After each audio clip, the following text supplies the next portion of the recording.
You're listening to the Bob and Bo Show. Here are your hosts, Ty Bob, Ty Bo, and Sean. Welcome back to the show, everyone. I am Ty Bob, joined by Ty Bo. Sean is not currently here. We're recording a little bit early. Ty Bo is on vacation, but Sean will join us here in a little bit. Man, we've got one heck of a game coming up this week. It's probably the most anticipated game of the season. Probably by been circled since the offseason, man. And this is going to be a continuing thing. One thing that a lot of people were talking about over the offseason is who are the Chiefs' new rivals, because of all the movement that was coming around in the AFC West, and a lot of people want to still stay on the Raider train or stay with the Broncos, and now they've got the newly found Chargers with Herbert, but each one has continued to show over in the past and currently this year that they're still not near the level that Kansas City is, which is surprising given that Tyreek is gone. And the thing that and the amount of work those teams did to match us in the offseason. Right. And the one thing that everybody kept coming back to was the Bills. The Bills are the new rivals. It's the Bills, it's the Bills, it's the Bills, which is really hard to say because they're not in the same division. That is not a rivalry that can continue to coexist, except it can. The way that the NFL shapes out, the best teams play against the best teams nearly every year. So for the last 3 years, if we look at our schedule, the Chiefs have played the Bills for the last 3 years straight, or this will be the third year, if I remember correctly. And this is Brady and Manning reincarnated. Exactly. In almost a better form. Way both better of the form. quarterbacks, both Josh Allen and Patrick Mahomes can do more athletically than Tom Brady and Peyton Manning. So we're going to get wilder games as it continues to go on.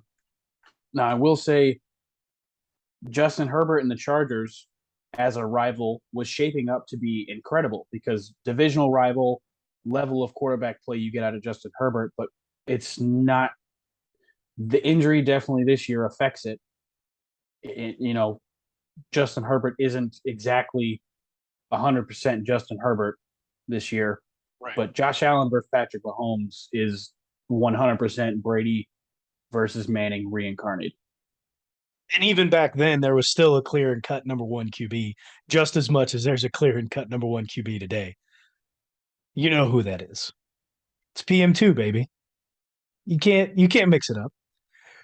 With that said, before we get too much into today's breakdown of the game, Tybo and I, we got a notification from a friend. This top five will be coming from Stephen Butler. We appreciate you for putting this in. Steven.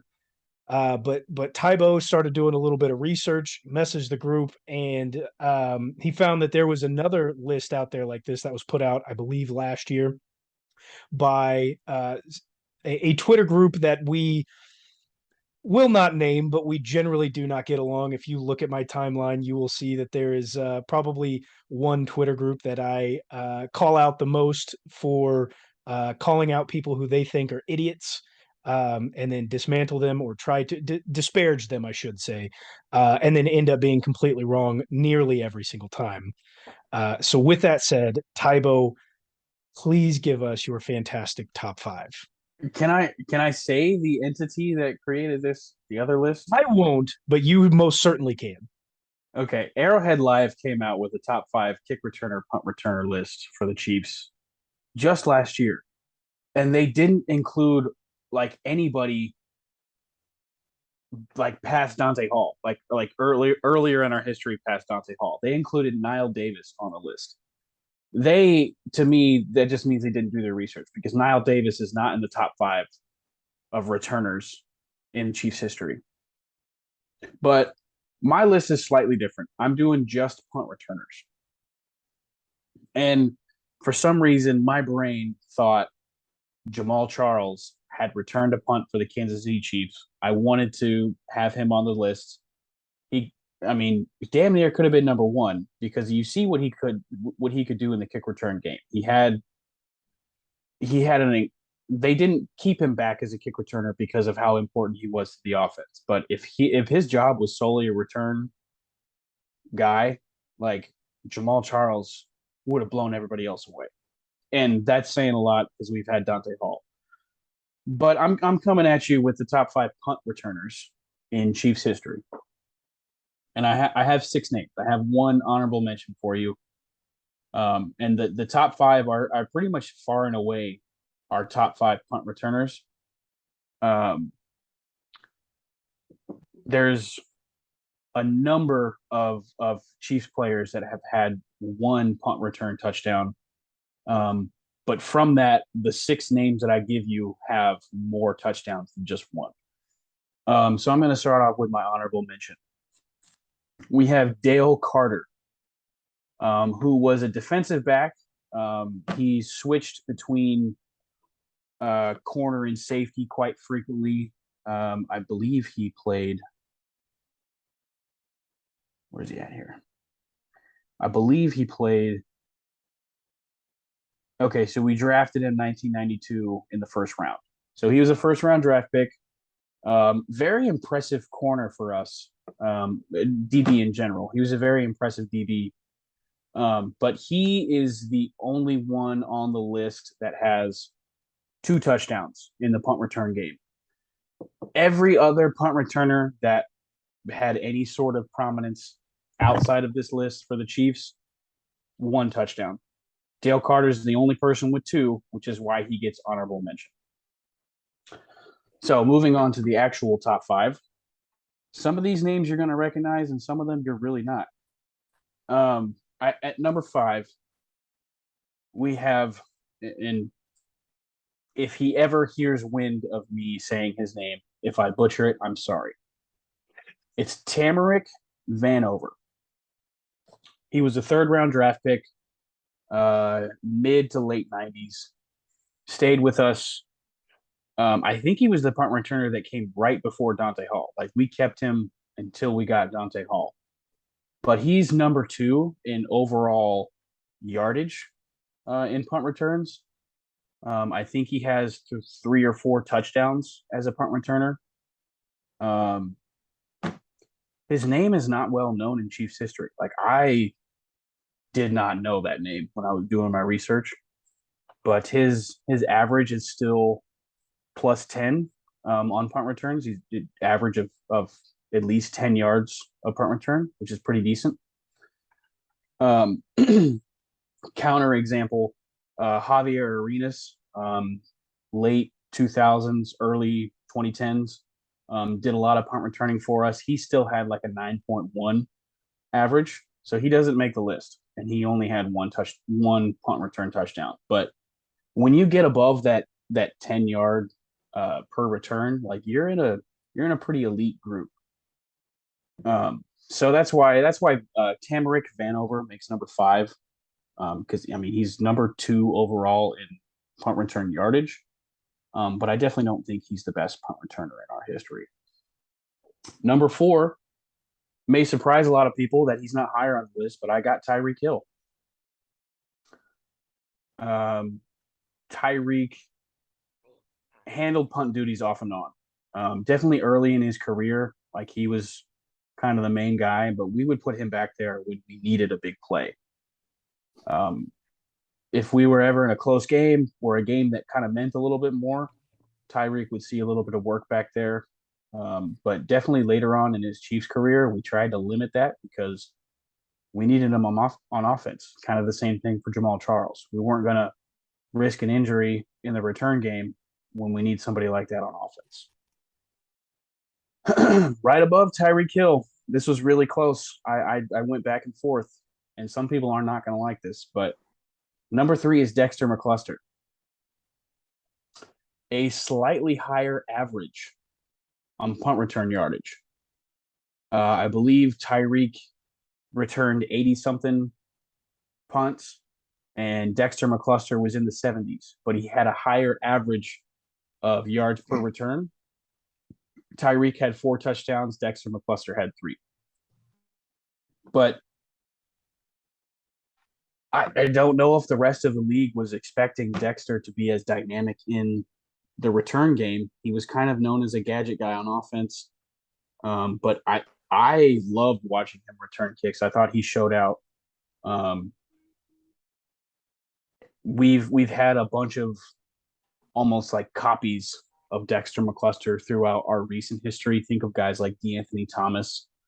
Um, DeAnthony was considered for the list, but only had one touchdown as a punt returner. It was an 80-yard. It was a long punt return, but he didn't do enough work back there to make top five. But Dexter McCluster definitely did, and that's why you see him at number 3. Number 2, a name not very many people are going to know. I didn't know it, but he leads the Chiefs for career punt return yards. His name is J.T. Smith.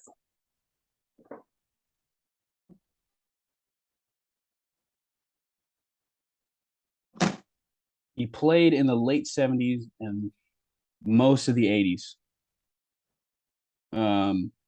He was with Kansas City from 1979 to 1984. But like I said, he owns the most yardage as a punt returner in Chiefs history. Now, the reason why he doesn't make number 1 on the list is because you got a guy like Dante Hall, Human joystick. the human joystick. The man was electric. The man holds our record for most return touchdowns, punt and kick return, separately and together. So Dante Hall scored more touchdowns and less yardage, and less attempts. So JT Smith could have an argument for number 1, but you don't beat out Dante Hall. Dante Hall is the best punt returner that the Chiefs have ever experienced. And guys, I wanted Jamal Charles on this list. Jamal, if he wasn't the focus of our offense, could have been special. Tyreek Hill, if he wasn't the focus of our offense, could have been even more special in the return game. So the Chiefs have been blessed with a lot of electric players, lots of fast guys that know how to just like make moves in the open field. So I thought top 5 punt returners would be a cool one to do before the Bills game. I just hope Sky Moore can keep that tradition going. That's awesome. I mean, most of those names I had not heard before, so that's interesting. Um, personally, before you had given your reasons why, I would have expected Tyreek Hill to be much higher on that list. But like you said, when you look back at his career, he really only had 2 full seasons as the punt returner before he became the crucial part of the offense, and we couldn't keep him there. And I guess that's just a little bit of recency bias, knowing that when we did put him back there in those crucial games, like everyone got scared. I think after his second year, Absolutely. they put him back there and nobody punted to him. I believe it was the Bills game during the playoffs of last season when we had the comeback in 13 seconds. We put Tyreek back there and they just punted the ball straight out of bounds. Like it was a shank. Like not only are In coaches those telling in those big punters moments, like he's going to be back there, like and even like coaches will tell the punters not to punt there. Putting Tyreek back there gets in the punter's head so bad that not only do they not kick to him, but it just goes out of bounds after 37 yards. It gets in everyone's head that, oh no, this one's going to the house for sure. when we'd have guys like D-Rob back there when Tyreek was still on the team, Ugh. we were begging for Tyreek to be back there. McCall was really shaky in his early years as a punt returner because he dropped a few. Mhm. And like Chief fans were begging for Tyreek to be more involved in the punt game because we didn't have a solid second guy or a solid punt returner to take that role. Kansas City Chiefs, known for linebackers, offensive linemen, and punt returners. You love to see it. Well, folks, we do have probably, like I said, the best game of the season coming at you. in the 325 hour, which it should have been flexed. There are no flex availabilities until week 9. It cannot go to Mondays, it cannot go to Thursdays when flex is involved. Um, so we just kind of have to sit and eat this one. I don't know what the NFL was thinking. But we've got an injury report to come to you. And the good news is we have got 3 players that have been injured and out for multiple games. Well, at least one game, the rest of them multiple games that had their first full participation today, which is Thursday. That's Harrison Butker, Mike Dana, and Trey Smith. All had full practices for the first time this week. That's really, really good news. So before we get to the good news, let's start off with those who did not practice over Wednesday and Thursday. That would be Brian Cook and Rashad Fenton. Now, Brian, he is in concussion protocol, more than likely will not play on Sunday.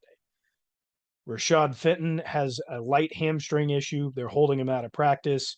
We'll have to see how that one goes. We can only hope that he comes back, but there is good news as Trent McDuffie did also practice this week. Do not believe he's going to be back. However, he is not listed on the injury list. So So why don't you think he's going to be back? maybe not back in a full capacity, I should say. I think there's a large possibility that he plays, but at full capacity, most likely not. Just as they try to work him in off after that big injury that he had. We'll move on. Chris Lamons did not practice until today, but he did have a full practice.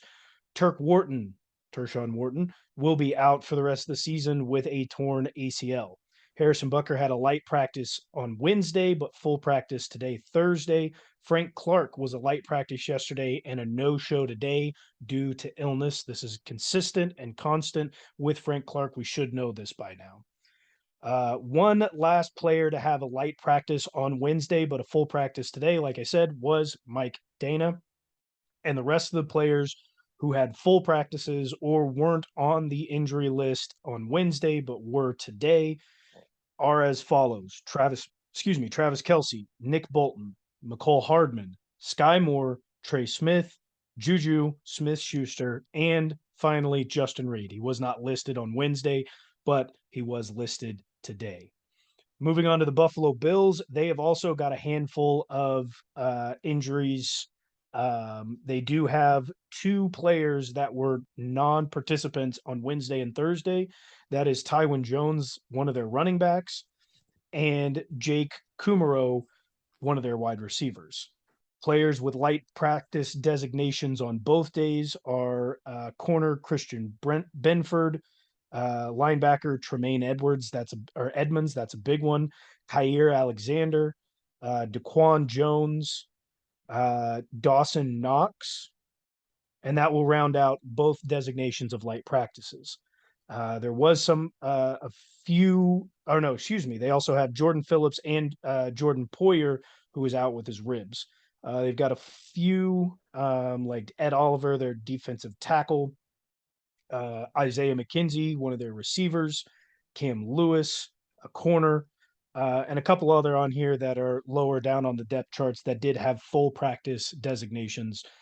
So both teams should have a few that will be out, but most importantly, Kansas City will have a few that will be out that will most impact our season.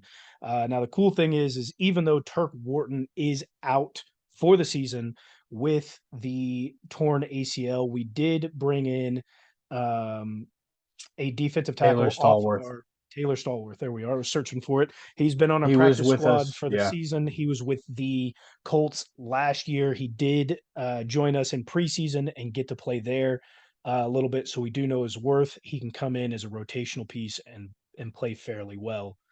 I was Do crossing my fingers for Danny Shelton. Yeah, that'd be. Is he still on our practice squad? Isn't he? I have no idea. I haven't been paying attention to that.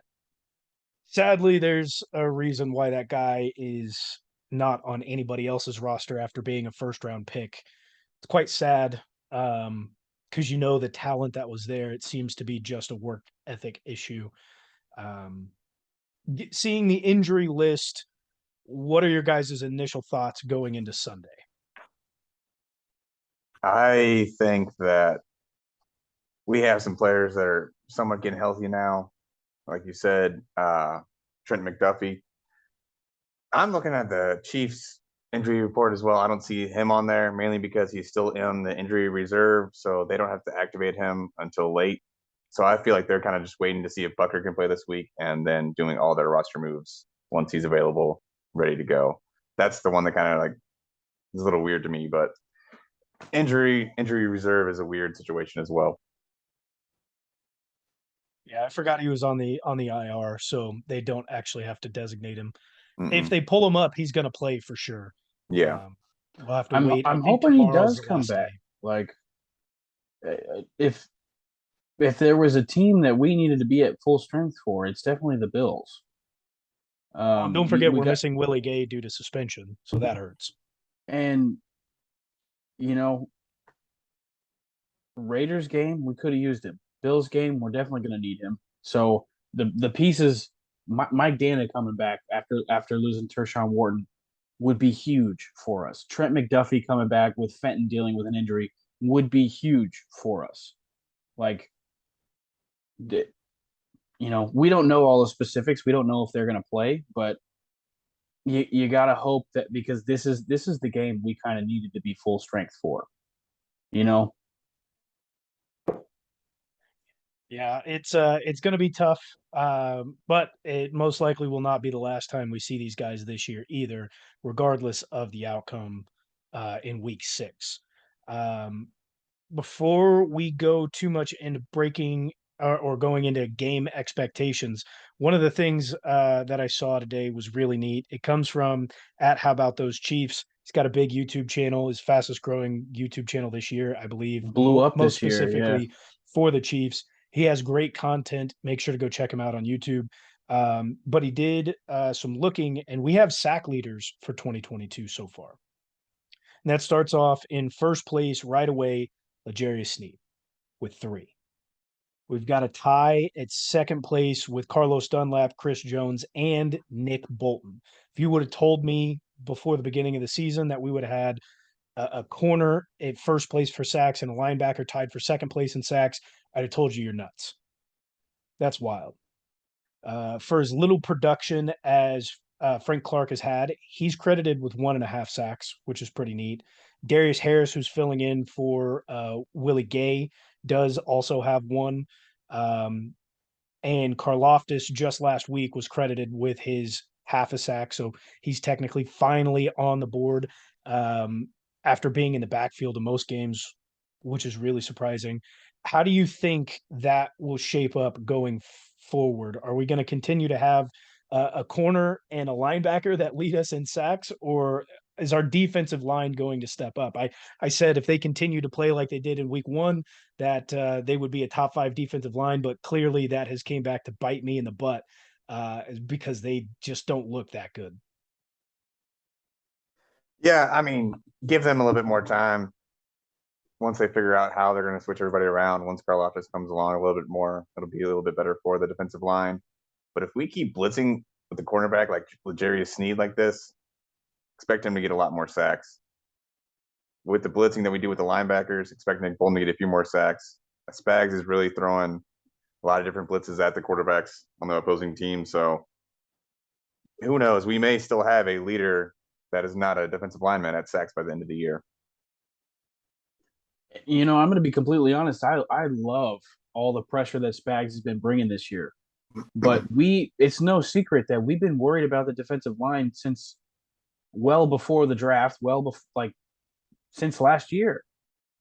We know we have one solid who is the highest graded defender by PFF this year, Chris Jones.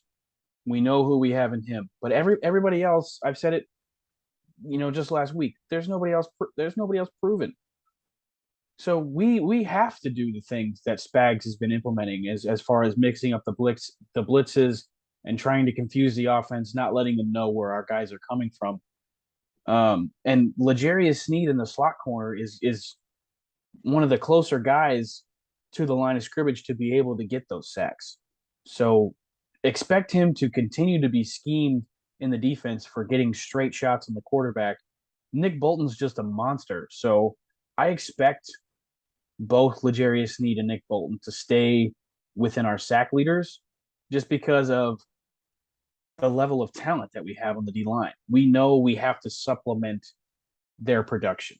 We know we have to get more guys involved with the pass rush. And when we have an athletic defensive tackles like Kalen Saunders, you know, fake some blitzes, fake some looks, drop him back in coverage, bring somebody else. That's going to continue to happen through the rest of the season for sure. Let's stay with the Kansas City Chiefs defense going in on Sunday against the Bills and who they're going to have to line up against. Josh Allen's a big, tough guy. We've had problems bringing quarterbacks down last year, and it continues to go into this year. Their offensive line is strong. Devin Singletary, very good running back. You've got Stephon Diggs, Gabriel Davis, Isaiah McKenzie. The list goes, Dawson Knox. The list goes on with the weapons that these guys have. Given that Trent McDuffie's still on the IR, so we have to assume that he's going to be out. And given that Rashad Fenton is listed as a non-participant through the entire week so far, it's looking a little rough. What are your guys' expectations on how this defense can hold, and what they'll need to do to limit Josh Allen in that offense on Sunday? I think they'll be able to stop the running backs for the Bills because the running backs for the Bills cannot really run. Their only rushing really comes from Josh Allen. Look for him to spread the ball out a lot throughout their receiving core. Dawson Knox may actually get involved this week, but our rookies against their proven receivers is going to be very interesting to watch. And after what Gabe Davis did last week and what he did to us in the playoffs last year, look for Josh Allen to look for him a lot. Yeah, regular season last year, Dawson Knox also went off against us. He had a really long touchdown reception. I don't think he had very many receptions, but like his one long one really like showed out, and he had a couple of other kind of crucial receptions in the game. I don't expect him to have as big of a game against us as he did last year in the regular season, but the receiving core as a whole really does scare me, especially with the injuries we're dealing with and Trent McDuffie not being back. Do I expect the defense to hold the Bills? No. I do expect Josh Allen to have the most rushing yards on the Bills, and I also expect it to pretty much be a shootout. I've had my reservations about this defense since before the season. I don't think we hold them under 20 points. I don't think this is going to be damn near a shootout. And the real test is going to be our offense versus their defense. Gabe Davis is that guy. If we're going to double Diggs, I'm not really sure we have to worry about Knox. Put Darius Harris on him. He's been kind of weak this year. He is a threat, obviously, if left alone, but I think I'm pretty sure the Dawson Knox reception from the regular season of last year is one of the ones where Tyrann Mathieu throwing his hands up because Daniel Sorensen blew the coverage. We don't have Daniel Sorensen anymore. So right. and that's one of the things I was going to point out is like over the top, we are much deeper and stronger than we have been in previous years. You've got Justin Reed back there. You've got Juan, who is healthy and flying all over the field, and quarterbacks do not want to go after him. Where we're going to have to worry at the most is probably in at the slot. I'm assuming that LJ is probably going to have to stay out wide, both with Gabe Davis and Stephon Diggs.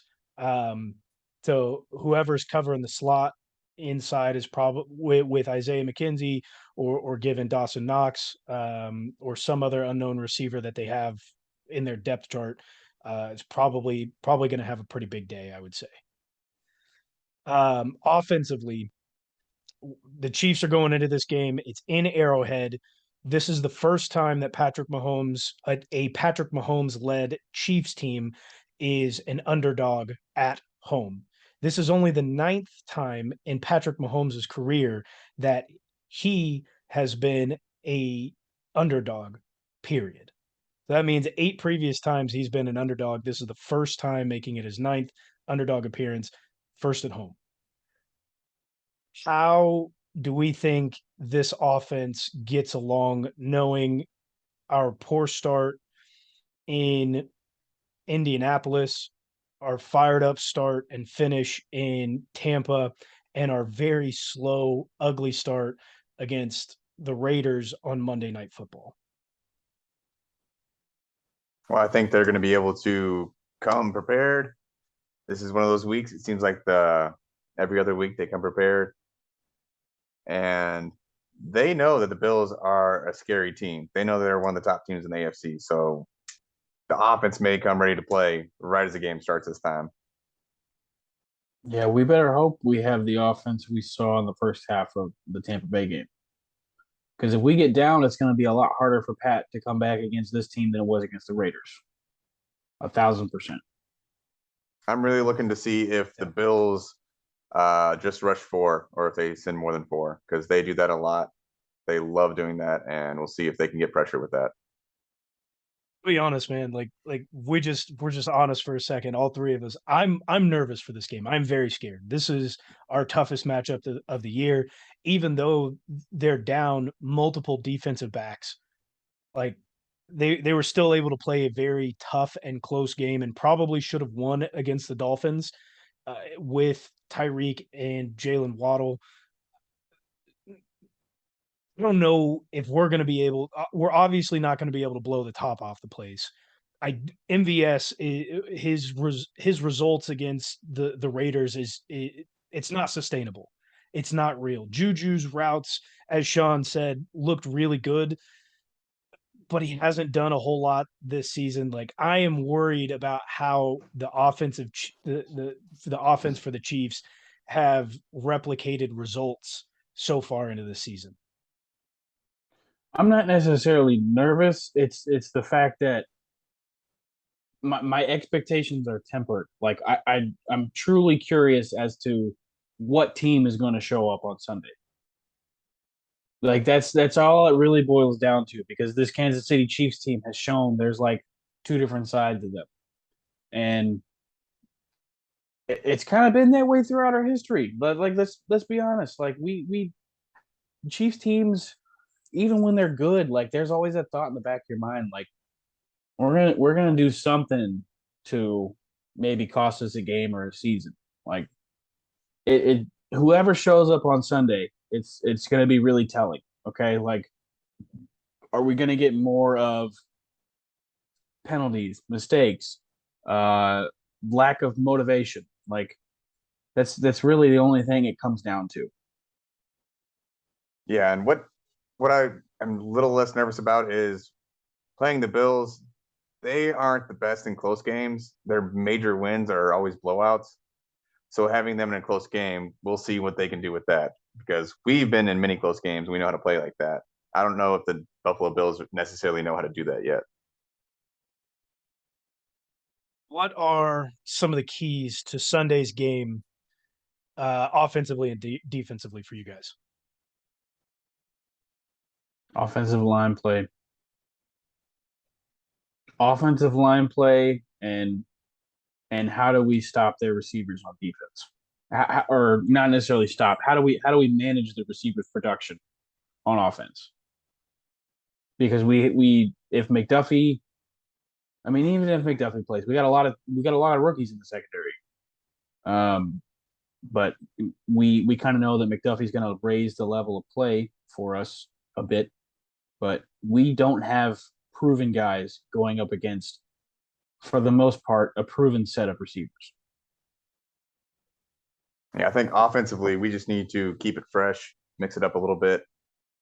We can't come out doing the same things we've done over and over again, where we just stall out drives right away. You need to find different ways to get your receivers open, get the running backs the ball in open space, instead of plays that necessarily aren't the ones they should be running right there. And defensively, really try to corral Josh Allen, put a QB spy on him, really try to limit his running opportunities, because he is still the only way they can really run the ball over there. Offensively, for me, it's going to be execution.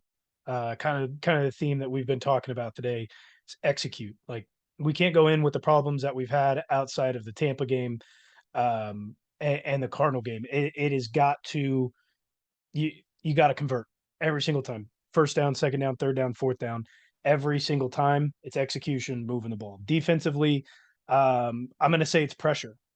Josh Allen does really well, much like Patrick Mahomes, under pressure. But if you can beat down that offensive line, they start to get a little weak. We've seen that happen throughout the season against the Ravens and against the Dolphins. That offensive line will get tired. They will get weak, and they will open up holes to get to Josh Allen and take him down. I think the way that Spags has been playing the defense this year, there is a definite opportunity to be able to disrupt Josh Allen and what that offense can do as long as pressure is created. With that said, what are our picks and what is the score? Do you have the over-under right now? Yes, I'm sorry. The Kansas City Chiefs are a 2.5-point underdog by a sports book that shall not be named. And then what's the total points? Well, hold on. Correct me if I'm wrong. Pat's undefeated as a dog, right? If I remember correctly, Patrick Mahomes is undefeated as a dog. How do you bet against that, man? It's tough. I'm gonna go ahead and choose the Chiefs. 35-31. That's a high-scoring game. I like It's that. the number 1 and number 2 offense in the league. Am I wrong? You're not wrong. It don't matter what defense we're facing. Like Pat's gonna get his. Yeah. I just like points, man. Give me the Chiefs 38-34. We've got some somewhat low-scoring games, I feel like. The over-under on this one, I'm sorry I did not give that to you sooner, is 54. So you guys are blowing that one out of the water, but I think we could be seeing a resurgence of the 2019 Rams game to an extent. That's been talked about in the media. They think this game's going to be – it could be one of those games that scores over 100 points total. Both defenses are clearly lacking. The way the Bills have been playing, man, I have to give it to them. Even though it's at home, I think the Chiefs get their second loss this week. I deserve that. I deserve that. And I deserve a slap in the face. I do. It feels bad, man. For you audio listeners, I just got 2 birds thrown right my way. I'm going to take the Bills. It's a high-scoring affair. Honestly, I would expect this game to go to overtime. The Kansas City Chiefs lose to the Buffalo Bills. Not the coin toss. 45-42. All right. Close game. You blasphemous piece of shit. I am. Deserved a rotten hell for that one. Well, folks, we've got a hell of a game coming at 3:25 on Sunday. Make sure to tune in for that one. We've got the NFL show coming up next. Make sure to tune in on there. Bob and Bo show on Twitter and YouTube. Tybo needs some top 5s. Throw them our way. And as always, go Chiefs. Go Chiefs. Go Chiefs.